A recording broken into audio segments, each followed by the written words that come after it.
Hello everybody, welcome to the Dustin James Show. My name is Dustin James and I will be your host. Today we are going to talk about something very interesting. Over at gatewaypundit.com, we've got a very tantalizing headline anyway. It says here, Mexican cartels paid off Mexican president with $100 million, and former Democrat claims Democrat Party being paid millions by the cartels as well. Isn't that special? And you know, it is something worth considering. We've got a lot of people that work in the United States Congress worth a lot of money, and they don't get paid that much, let's be frank.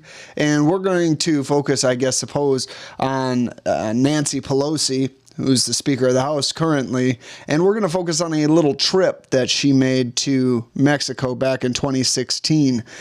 Now, obviously, it's all right for you to have other business interests and to be a moneyed person. In fact, it's almost a requirement to have some money to run for Congress. Ocasio-Cortez might be the exception to the rule, but, you know, there was a lot of money thrown at her race on her behalf. She just didn't happen to have much. Anyway, if we go over to celebritynetworth.com and just take a quick glance, I mean, even if we're just in the ballpark here, we can see they're estimating Nancy's net worth at $120 million and her salary at $223,000. I don't know if we did the math, into 5, that's a lot more net worth. What's that?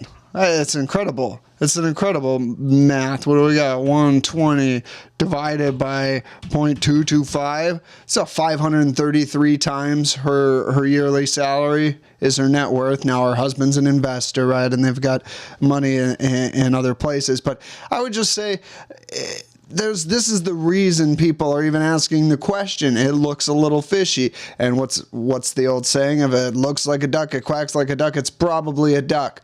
Now let's go into this trip that Nancy took to Mexico with others, and notably Robert Francis O'Rourke, Beto, right, went with her. He was very little known at the time in 2016 when he took this trip with Nancy.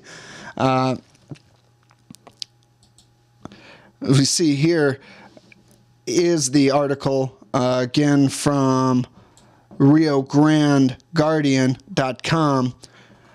Bipartisan congressional delegation visits Mexico City, were dated May 5th, 2016.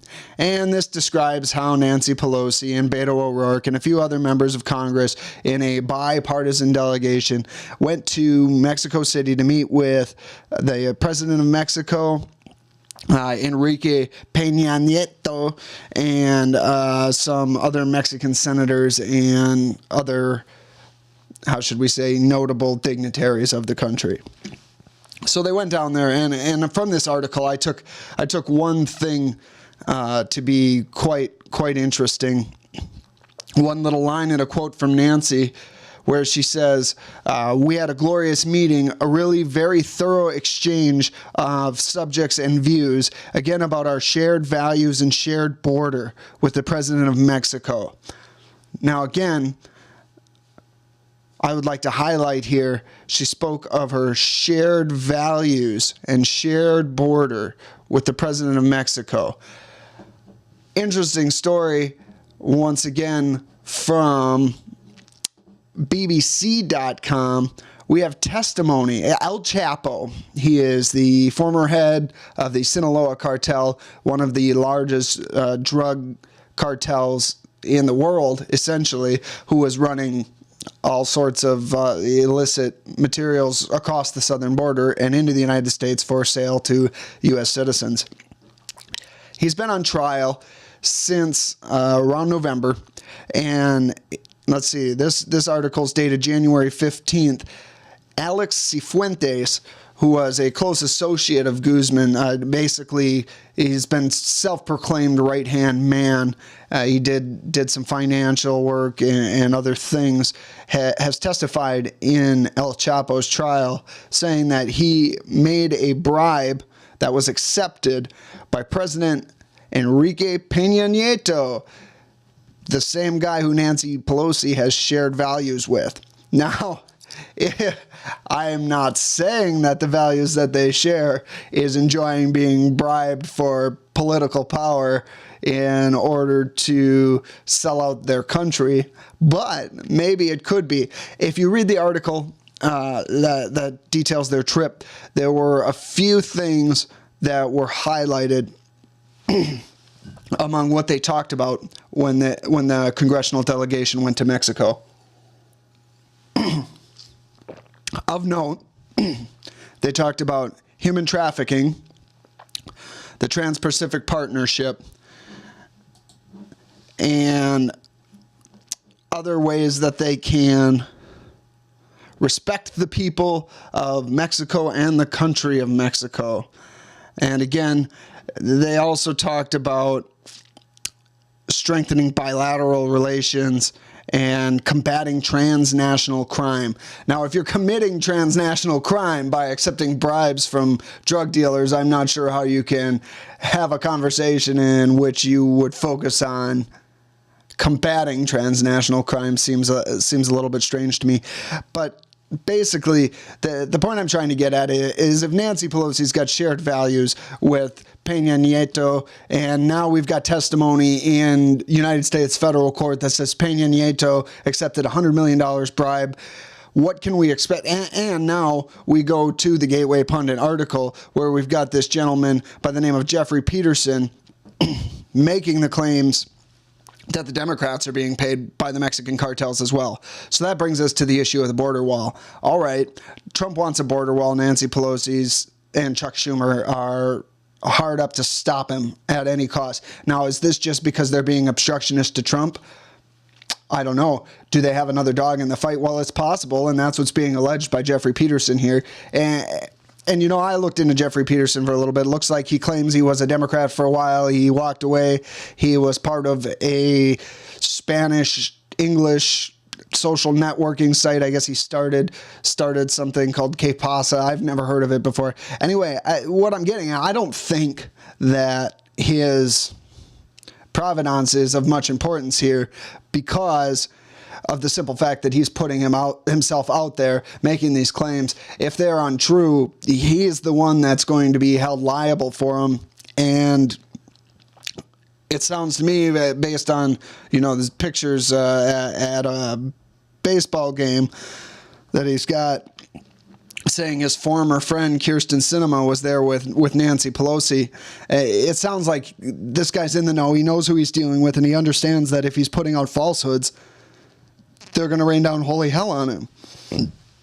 He's going to be sued for libel, essentially, is what I'm getting at.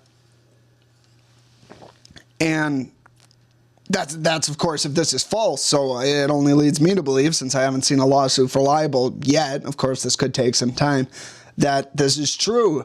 It's true, as he says, with as much influence running up into their system now in the form of direct and indirect Mexican billions, patriots might start to understand the truth about why Nancy Pelosi and Chuck Schumer are feeling so much pressure in regards to getting the wall built. They can't have the wall built because the monies will stop. The monies will stop, and not only will the money stop, if this is true, if they are accepting bribes from Mexican cartels, probably the best case scenario for them is that the money stops. The worst case scenario is they end up at the bottom of a river somewhere with concrete shoes or some other terrible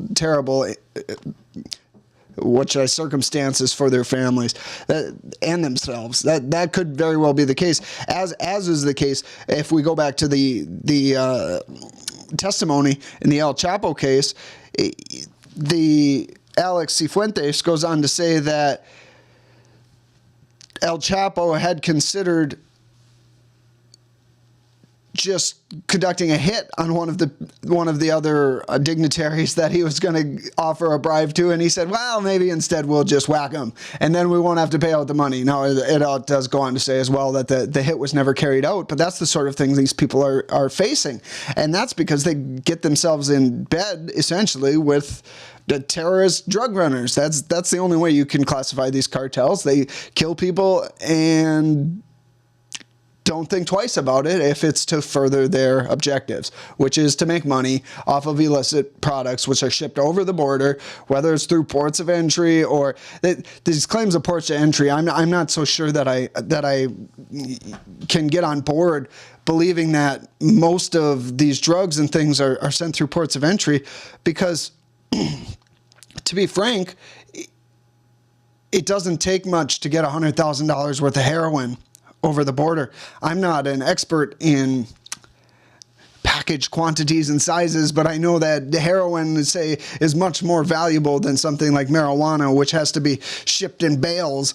You see them floating them across the river in all of these videos of people spotting them on the border. But heroin, as far as I know, can be much smaller package sizes. You can put $100,000 of heroin on a person. You couldn't do that with marijuana, and ship them through the desert. Say, run as fast as you can, get there. And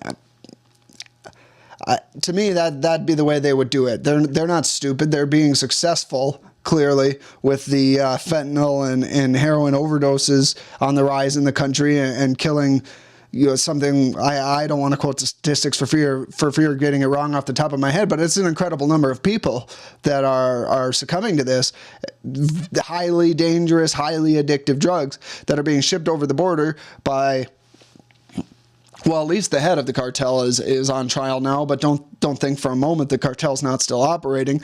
And if they are in bed with the former Mexican president, and he was in talks with Nancy Pelosi about their shared values, about TPP and human trafficking, well, can I tell you one thing? One of the first two things Donald Trump did when he got into office was pull the plug on TPP. He says that's terrible for the United States, and he vowed to end human trafficking. That's one of the strongest themes throughout Trump's presidency, is he wants to end the scourge of human trafficking, modern day slavery. It's a terrible thing that these people go through, and it's not talked about nearly enough between the children and young adults and everybody else in between that are being shipped over the border, sold for profit as slaves or sex workers or anything else. I shudder to think of the terrible things that these people go through. And Donald Trump's vowed to stop it, and part of stopping it is having a wall. And Nancy Pelosi and Chuck Schumer are vehemently opposed to the wall, and all I want to know is why. And I see at least one man out there by the name of Jeffrey Peterson offering a possible explanation. I'd like to know if it's really what has been going on, and I do think that we will find out soon enough. Thanks for listening, folks. That has been the Dustin James Show. I'm your host, Dustin James. You can find me on Twitter at Dustin James Show, or you can email me at Gmail. That'd be dustinjamesshow@gmail.com. And please, as we're just getting started here, if you like what I had to say, please like the video, subscribe to the channel, and share this out with your friends. Also, hop over on Twitter and give me a follow. That would be greatly appreciated. Until next time.